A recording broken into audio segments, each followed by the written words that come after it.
privilégio estar aqui neste dia. 60 anos é um tempo muito especial, com muita história para contar, não é verdade? Mas sabe, meus irmãos, alguém aqui já fez 60 anos? Tudo bem, não fica com vergonha não. Quem já fez 60 anos? Levanta a mão assim bem alto. No outro dia, depois dos 60 anos, o que acontece? 60 anos e um dia. O mundo não para quando a gente faz aniversário, ao contrário. Vem novos desafios, novas oportunidades. A gente não é como a faculdade, você acaba, vai para casa. Não tem, a vida e o ciclo de igreja não tem fim. Continua firme, correndo a corrida que Jesus nos propõe. E hoje eu quero pedir perdão, pastora Amélia, porque eu vou fazer uma coisa que pregador não pode fazer. Eu quero pedir perdão antes de pecar, pode ser assim, irmãos? Então, eu vou pregar uma coisa que eu não pratico. O tema da minha mensagem é continue correndo. E pelo meu shape, dá risada de pastor, dá 7 anos de azar, viu, meus irmãos? Pelo meu shape, você percebe que eu vou pregar alguma coisa que no momento, eu estou numa mudança de vida que no momento eu ainda não estou praticando. E quero te chamar para abrir sua Bíblia lá em Hebreus capítulo 12. Hebreus capítulo 12. Por favor, abra sua Bíblia e nós vamos ler os versículos 1 e 2 deste texto tão maravilhoso. Diz assim: portanto também nós, uma vez que estamos rodeados por tão grande nuvem de testemunhas, livremo-nos de tudo que nos atrapalha e do pecado que nos envolve, e corramos com perseverança a corrida que nos está proposta, tendo os olhos fitos em Jesus, autor e consumador da fé. Autor e consumador da fé. Ele, pela alegria que lhe fora proposta, suportou a cruz, desprezando a vergonha, e assentou-se à direita do trono de Deus. Obrigado, Senhor, pela Tua palavra. Ela, de fato, fala aos corações. Teu Espírito Santo também está aqui. Ele usa a Tua palavra para ministrar aos corações. E eu peço que o Senhor não olhe para as minhas limitações e me use nessa noite. Em nome de Jesus. Amém. Continuemos correndo.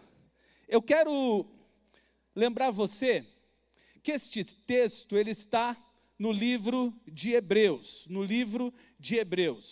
E não sei se você sabe, que Hebreus foi escrito a gente que estava propensa a abandonar a fé. A perseguição tinha ficado muito difícil e muito grande, e ali os cristãos estavam desistindo, esfriando, recuando. E o autor de Hebreus, por exemplo, tem um texto do capítulo 10, versículo 25, que ele diz assim: olha, cristãos, 70 anos mais ou menos, 60 anos depois de Jesus, não deixe de congregar como alguns estão fazendo. E ele está animando as pessoas a continuar cumprindo a missão, cumprindo a tarefa, servindo a Deus, cada um cumprindo com o seu chamado e com a sua vocação. As lutas ali eram muito difíceis, e ele está dizendo: olha, vamos enfrentar as lutas, e vamos correr. E é muito legal porque o tema corrida, quem gosta de correr aí, levanta a mão. Tem uma galera da corrida aqui, pastora, tem uma galera boa da corrida aí. O tema corrida era muito importante naquela época. Assim como o brasileiro gosta de futebol, e não vamos falar disso em ano de Copa do Mundo, que não deu certo. Assim como o brasileiro gosta de futebol, aquele pessoal era apaixonado por corrida. Os homens que eram bem-sucedidos na corrida eram mais famosos do que aquele jogador famoso que você conhece brasileiro. Como é que é o nome dele? Não, Pelé, gente, pelo amor de Deus, não, estou brincando. Aqueles homens eram amados e até idolatrados. Se você for na Grécia, você vai ver estátuas de corredores, gente que as pessoas olhavam e falavam assim: esse é fora de série. As corridas eram algo que enchiam os estádios. Mas uma coisa interessante, o autor de Hebreus está usando isso nesse texto. Conhecia o contexto, mas ele está dizendo para todos correrem, não um só. Na corrida, geralmente, um corre, os outros, na época e ainda hoje, um corria e os outros ficavam olhando no auditório. O autor está chamando as pessoas daquela carta, e eu estou dizendo para você com 60 anos de idade, porque quando a igreja faz 60 anos, você também faz, não importa a idade que você tenha, eu estou chamando você com 60 anos para continuar correndo, para continuar aceitando desafios, para continuar firme naquilo que o Senhor colocou no coração da liderança da igreja, para continuar indo em frente com as coisas que o Senhor desafiou esta igreja a fazer. E aí, é interessante que o contexto anterior, no contexto anterior você já deve ter lido, Hebreus 11, é o texto dos heróis da fé. E lá, o autor começa a falar de pessoas que correram, de pessoas que realizaram, de pessoas que serviram. E ele fala de alguns que o fizeram como a custo de sua própria vida. Continue correndo. E por quê? Porque, irmãos, olhem para mim e não esqueçam disso. No DNA batista, no seu DNA como cristão, corrida faz parte da tua história. Eu não sei se você sabe que você é cristão hoje, batista, porque um grupo de pessoas saiu do seu país e veio para cá. Há mais ou menos, eles começaram a chegar aqui há mais ou menos 300 anos atrás. É que, claro que a igreja foi fundada depois. Na verdade, 60 anos depois do descobrimento do Brasil, já tinha cristão chegando aqui. E você sabe que esses cristãos, eles vinham para cá, enfrentando tudo quanto era tipo de desafio. Eu não sei se você já ouviu falar sobre isso. Por exemplo, a cada 10 navios que viajavam naquela época, 3 naufragavam. Deixa eu trazer para o teu contexto. Vamos lá, você vem me ajudar. Vamos fazer missões? Você diz sim. Tá bom? Vamos fazer missões? Sim. A cada 10 aviões que irão para o país que você vai fazer missões, 3 caem. Você já desistiu? Está no nosso DNA enfrentar desafios. Esses homens e mulheres chegaram aqui sem escolas para os filhos, pegando doenças tropicais e morrendo.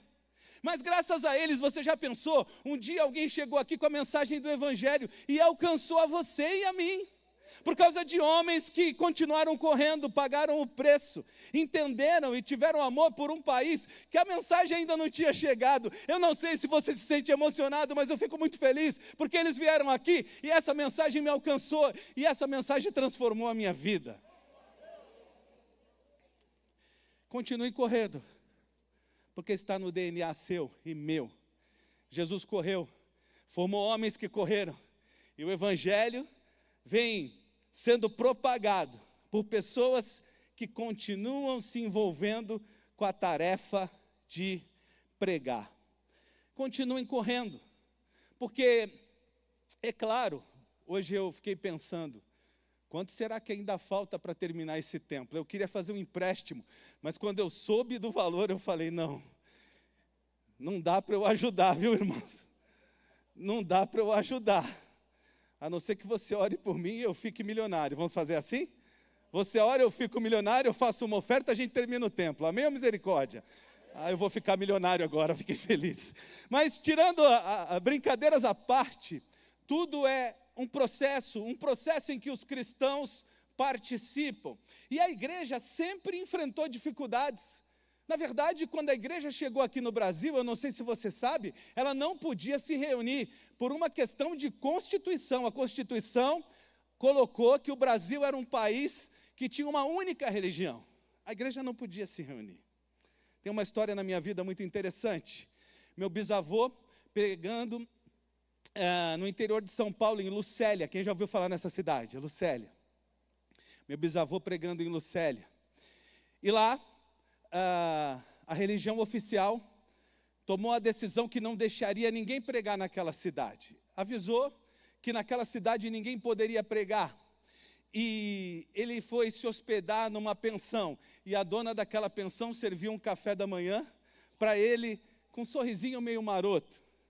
E ele então toma café da manhã e sai pela cidade convidando as pessoas para o culto da noite. Ele sai pela cidade dizendo, olha, à noite eu quero falar de Jesus, eu quero propagar o evangelho, convido vocês. E aí passa o dia todo pregando, chamando pessoas. Quando ele começa o culto à noite, uma pessoa fala, ei, nem começa porque eu já quero aceitar Jesus. Ele fala, calma, vai chegar a hora, né? Aquelas pessoas bem antigas, bem tradicionais, ela nem começa porque eu quero aceitar Jesus. Ele falou, vem cá, me conta, o que está acontecendo? Você não lembra de mim? Disse ela, ele disse, não. Ela falou, eu sou a dona da pensão que você está hospedado. E eu coloquei veneno no seu café da manhã. Veneno para matar um boi. E o senhor está aqui, vivo e pregando o evangelho para todas as pessoas. Essa história eu descobri há pouco tempo.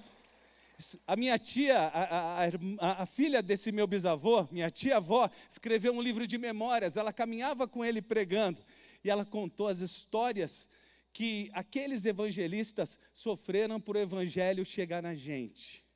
Meus irmãos, crente é especialista em enfrentar obstáculo.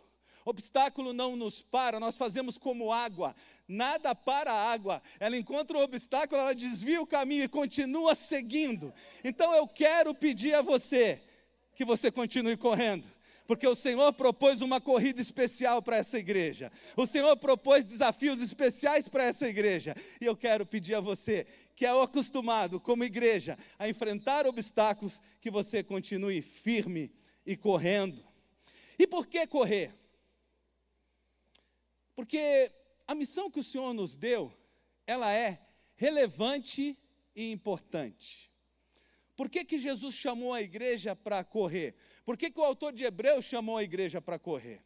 Porque ela tem algo especial, ela tem uma mensagem transformadora. É através da mensagem do evangelho que famílias, pessoas são mudadas, transformadas, ganham possibilidades e oportunidades de vida. Eu não sei quem você era sem Jesus. Eu sei que eu, se não fosse Jesus, não sei onde estaria, nem se estaria aqui nessa terra ainda. Eu não sei o que Jesus fez na tua vida, mas eu ouço histórias de vidas transformadas, casamentos salvos, pessoas que foram libertas de tantas coisas por causa da mensagem do evangelho. Você pode, por alguns segundos, se você quiser, comentar com o irmão que está do lado o que o evangelho fez na tua vida, o que Jesus fez na tua vida, o que mudou, o que transformou. Você pode comentar com o coração cheio de gratidão, falando, olha, Jesus transformou minha vida, a mensagem chegou em mim, e Jesus Cristo mudou o meu viver.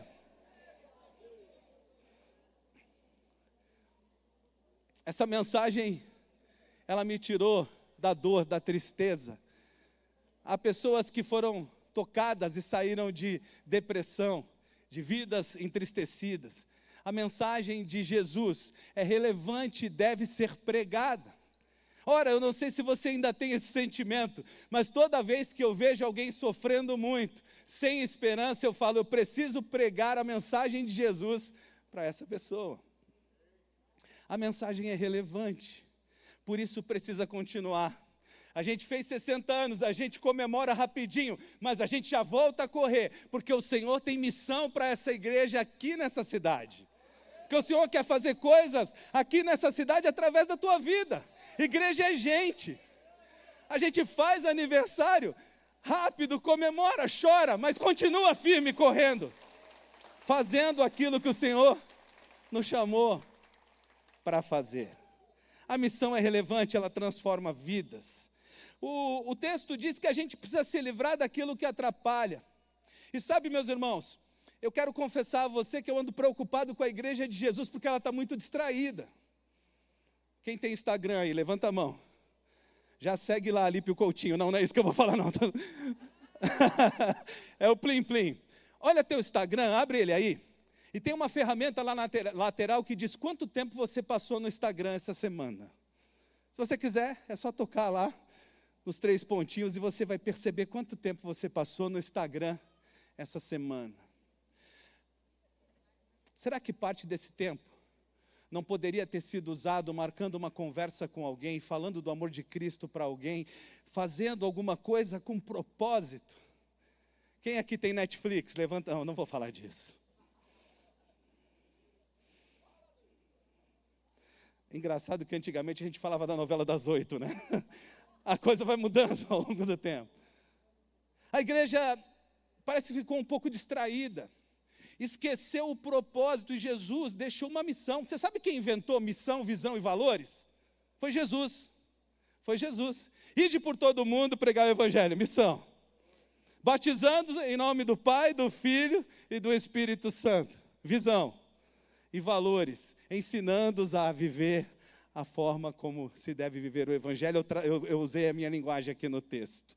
Missão, visão e valores. Foi Jesus que ensinou. Ele deixou a igreja com uma missão. Sabe qual é a missão? O teu vizinho, as pessoas que convivem com você, as pessoas que você conhece, não podem passar pela tua vida sem você dar oportunidade para que elas conheçam Jesus. Essa é a missão. Continuemos correndo, vencendo o que nos atrapalha, distração, medo. Quem aqui tem vergonha de pregar? Levanta a mão. Nessa igreja ninguém tem vergonha, quase toda igreja que eu passo, muita gente tem. É que a capital é diferente do interior, né, gente? Quem tem vergonha de pregar aí? Levanta a mão. Mas você pode escrever. Manda uma mensagem de WhatsApp. Os camaradas lá em Hebreus não tinham WhatsApp. Manda uma mensagem, grava um áudio, mas não perca a oportunidade de continuar servindo a Jesus, para que pessoas o conheçam, continuar vivendo a tua missão. Uma missão de uma igreja que já está 60 anos, não é senhora não, né? Senão o pessoal vai me bater aqui. Uma igreja que já está madura. A missão é relevante, a gente precisa ir, a gente precisa servir, precisamos nos livrar de tudo aquilo que nos atrapalha. Sabe uma coisa que ficou estranha, na minha opinião? A gente criou as juntas missionárias. E aí a gente entendeu que é só o missionário que prega. Não é, meus irmãos, isso é terceirização da minha missão. Quem prega é você, em cada oportunidade. Há uma história, eu não sei se você faria isso, depois me responda se você faria isso. Um irmão da igreja que eu passei, Boas Novas, ele se aposentou num cargo muito importante, e se aposentou com 40 mil reais de salário aproximadamente. E aí, ele um dia me chamou, depois do culto, e falou: pastor, vem aqui, eu preciso que o senhor ore pelo meu carro. Eu falei: não, deixa eu orar pelo irmão. Ele: não, eu preciso que você ore lá pelo meu carro, por mim e o meu carro.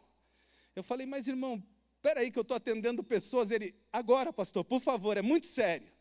E ele me levou para o carro meio que me puxando, sabe, ansioso, né? Ele falou: eu vou te mostrar o carro que eu comprei para fazer Uber. Uber? O salário que você tem, você está passando dificuldade financeira, meu irmão? Não, pastor, vem comigo.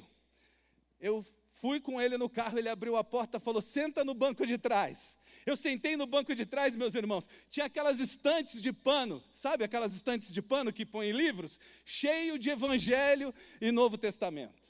Tinha um QR Code com a seguinte mensagem: se você quiser saber mais sobre Jesus, aponte a sua câmera nesse QR Code. E ele falou: pastor, eu estou fazendo Uber para cumprir minha missão. Todo dia eu pego 5 passageiros, ele senta aqui, não dá para ele pular do carro. Eu prego Jesus para ele, pastor, porque eu sei o que eu tenho que fazer. Eu olhei para ele e falei assim: irmãos, miserável homem que sou, porque eu nunca pensaria num negócio desse. Miserável homem que sou. Ele entendia a missão dele, ele entendia o que ele tinha que fazer, ele sabia para que Jesus separou. Nos desvencilhamos dos embaraços, de todo o peso, livremos-nos de toda a investida do inimigo. Eu tenho certeza que nessa igreja não vai ser diferente, porque isso acontece em quase todo lugar. Às vezes a gente faz o plano de evangelizar alguém e alguma coisa dá errado. O inimigo batalha contra a mensagem do evangelho. Ele batalha mesmo. Livremos-nos disso, nos consagremos, para que a gente possa abençoar pessoas e levar transformação de vidas. E sabe, eu acho que muitos cristãos entenderam que o Senhor os fez para participar de um culto de domingo. O culto de domingo é uma bênção. Ele é o nosso posto de gasolina. A gente vem aqui, abastece para sair firme pelos nossos dias cheios de Deus, brilhando pela presença de Deus e falando, impactando pessoas através das nossas vidas. Gandhi, certa vez, disse algo que é muito reflexivo para mim. Ele disse que seria cristão se os cristãos se parecessem mais com Jesus. No domingo, a gente abastece para se parecer mais com Jesus, para conseguir ser cortês, amigo, amoroso com as pessoas, para conseguir dar tempo para as pessoas, para conseguir abraçar as pessoas, para conseguir fazer diferença na vida das pessoas. E é aí que a gente cumpre a missão, no nosso dia a dia, com cada um que passa pela nossa frente. Mas eu estou terminando, você viu como eu sou rápido? É só para você falar assim, aquele pastor pregou tão rápido que eu quero trazer ele aqui de novo. Não, estou brincando, gente, estou brincando, não é isso não, não é isso. Mas eu estou terminando e eu quero te contar o que tem a ver esse texto com a história. Quem gosta de história aqui? Então escuta comigo. A história das maratonas, ela começa 490 anos antes desse texto, guarda isso, 490 anos antes do autor de Hebreus escrever. Essa história foi escrita nas guerras médicas, quando soldados atenienses marcharam até a planície de Maratona para combater os persas. E aí eles saíram de casa, presta atenção nisso, com a seguinte palavra: nós vamos para a guerra, vocês ficam aí, mulheres, crianças e idosos, vocês ficam, a gente vai para a guerra, só que os persas são muito violentos. Se em X dias, alguns dizem 10, 20, 30, não se sabe ao certo, mas se em X dias a gente não voltar, mulheres, vocês matem os idosos, matem as crianças e tirem a própria vida, porque não vale a pena cair na mão dos persas. Ser escravo dos persas não vale a pena. E eles foram para a batalha. Tem lá essa história na Grécia, você pode ir que você vai ver, eles foram para a batalha. E aí, irmãos, a batalha durou demais, demorou demais. Eles venceram a batalha. Só que de repente olharam para o relógio, para o tempo, e pensaram: não dá mais tempo de avisar as nossas famílias que nós vencemos. A gente ganhou a guerra, mas a gente vai chegar lá e as nossas famílias estarão mortas.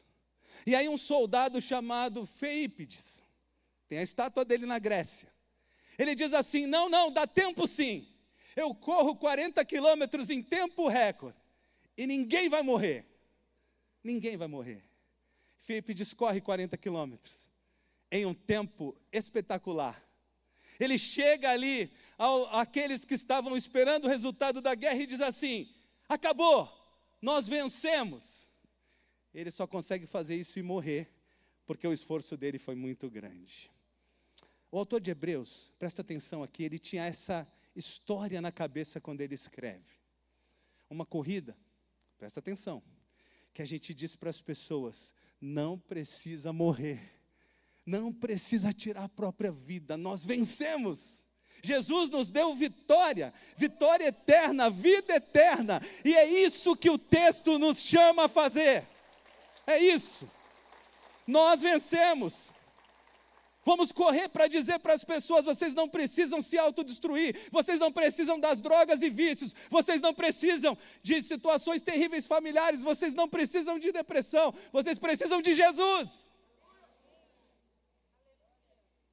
E esse Jesus venceu na cruz do Calvário, nos dando vida eterna, e novos caminhos e novos destinos. Vamos correr? Bora correr? Bora levar a mensagem de Jesus por onde quer que passemos? Vamos cumprir com o nosso propósito e fazer aquilo que o pastor Elias sonhava. Ele sonhava que 10% dessa cidade ia chegar aqui conhecendo Jesus.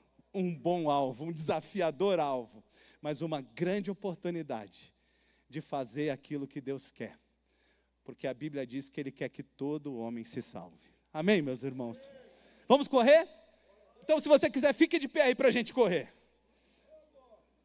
Fique de pé no seu lugar. E fale para Jesus. Sim, querida.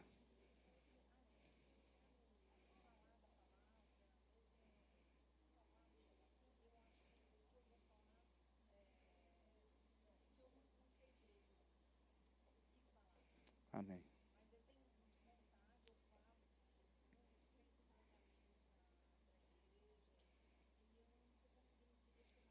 Amém. Amém. A irmã me procura depois dessa mensagem que eu quero falar com a irmã. Irmãos, a irmã disse uma coisa importante, eu quero falar. Às vezes não sei como, não sei por onde começar, não é só ela. Muitos aqui eu tenho certeza. Mas quem faz a obra é o Espírito Santo, a gente só começa.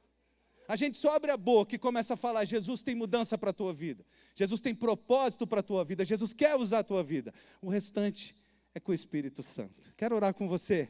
E você vai dizer assim, eu vou correr essa corrida.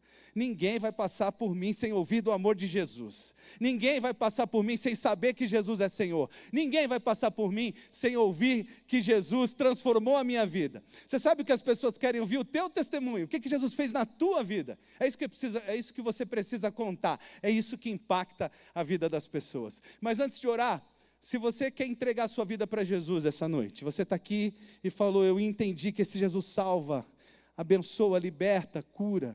Se você quer entregar a sua vida para Jesus essa noite, levanta sua mão onde você estiver, discretamente aí. Levanta sua mão onde você estiver, que eu também vou orar por você. Você que quer entregar a sua vida para Jesus, levanta a mão assim, ó. Amém, eu vi sua mão aí atrás, Deus abençoe sua vida. Você que quer entregar a sua vida para Jesus, levanta a sua mão. Amém, vi sua mãozinha, Deus abençoe sua vida, vi a sua mãozinha, Deus abençoe sua vida. Pode baixar o braço. Mais alguém que queira entregar a vida para Jesus? Amém, vi sua mão lá atrás, Deus abençoe sua vida. Amém, vi sua mão. As crianças também podem aceitar Jesus. Amém, eu vi sua mão, Deus abençoe sua vida. No aniversário da igreja, nós estamos sendo coroados com Jesus salvando aqui. Com Jesus abençoando vidas e pessoas. E agora eu quero orar com você. Baixa a sua cabeça comigo. E vamos colocar as nossas vidas diante de Deus. As vidas daqueles que levantaram as suas mãos, ou aqueles que fizeram a decisão no coração. Vamos colocar diante de Deus. Muito obrigado, Senhor Jesus, pela rica oportunidade de estarmos aqui. Que privilégio é podermos te servir. Que bênção para as nossas vidas é ver os 60 anos de história dessa igreja. E quantas vidas foram abençoadas aqui. Quantas pessoas foram tocadas, transformadas pelo teu evangelho e pela tua mensagem. Agora, Pai, eu estou vendo um monte de corredor aqui. Um monte de gente que está pronta para dizer quem o Senhor é e o que o Senhor fez na vida deles. Um monte de gente querendo convidar pessoas para células. Um monte de gente querendo pregar sobre o teu amor e a tua palavra. Pai, que teu Espírito Santo use esses irmãos de forma poderosa. Que teu Espírito Santo faça com que pessoas sejam salvas através da vida deles, Pai. E que grandes coisas aconteçam a partir dessa disposição em correr a tua corrida. Termino, Pai, orando por esses que levantaram as suas mãos. Que alegria, que privilégio, que emoção ver pessoas salvas por Ti.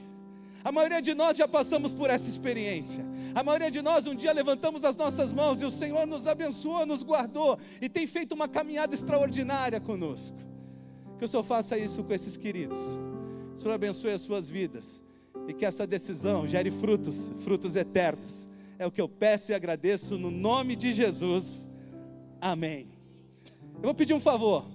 Enquanto eu vou descendo ali, conversa com o teu irmão aí sobre correr. Chama ele para correr. E conversa qual vai ser a tua estratégia de corrida. Deus abençoe.